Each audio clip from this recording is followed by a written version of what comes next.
I was rather proud of myself. And I'm sure you were tremendously proud of him too, Mrs. Eggerman. Oh, I beg your pardon.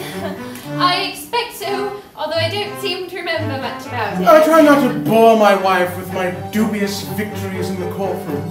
How wise you are. I remember when I was her age, anything less than a new dress or a ball or a thrilling piece of gossip bored me to tears. That is the charm of youth. Dear Miss Armstrong, do regale us with more fascinating reminiscences on your remote youth. Charlotte, that's an idiotic remark. Man's youth may be as remote as a dinosaur, Countess, but with a beautiful woman, youth merely accompanies her through the years. Oh, Miss Aiken, that is too enchanting. And dear, where did you find a simply adorable husband? I'm glad you approve of him. Your father is irresistible. I shall monopolize him the entire weekend. Will you listen to me, dear? Really, he's all yours. Unless, of course, our hostess has other plans for him. I had thought of seducing him into rolling the croquet lawn tomorrow, but I'm sure he'd find the Countess less exhausting. I wouldn't guarantee that. Oh, how these wicked words have passed these lips. Charlotte! Oh, come, Magnus, don't say you're bristling.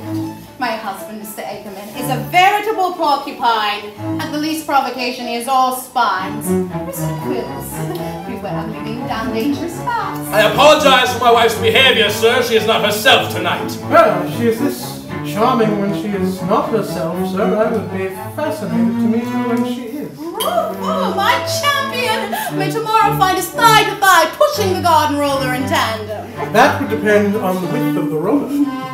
Miss Armfeld is a stranger to this house. May I ask A if you're stranger, sir? How can you call yourself a stranger to this house? I beg your pardon?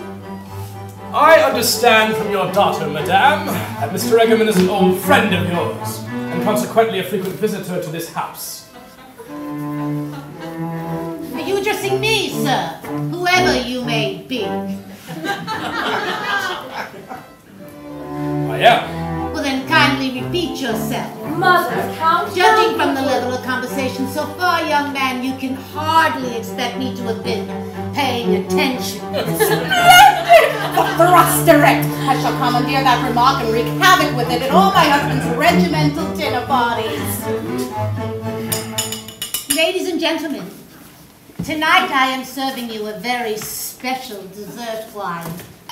It is from the cellar of the King of the Belgians, who, during a period of intense intimacy, presented me with all the bottles then in existence. The character of its properties are unknown, but it is said to possess the power to open the eyes of even the blindest among us to life. To life? And to the only other reality, death. Oh, I am enjoying myself. What an unusual sensation.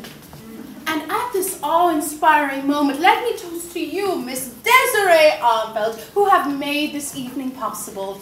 To the one and only Desiree Armfeld, beloved of hundreds, regardless, of course, of their matrimonial obligations. Charlotte, you will return to your room immediately. Oh dear, Stop it! Stop it! Henrik! Are you reproving me? I think if I were you, I would sit down. Sit, Henrik. Stand, Henrik. Am I to spend the rest of my life at your command like some lapdog? Am I to respect a man who could permit such filthy pig's talk? From the purest, most wonderful, the most... I despise you all. Steady, Henrik. How comical you look. Here, smash this. Smash every glass in the house if you feel like it. And you're an artist. You play Ibsen and Racine. Don't any of the great truths of the artist come through to you at all? Are you no better than the rest of them? Why don't you just laugh at us all, my dear? Wouldn't that be a solution? How can I laugh when life makes me want to vomit? Steady, Henrik. Someone should go off to him. And come back.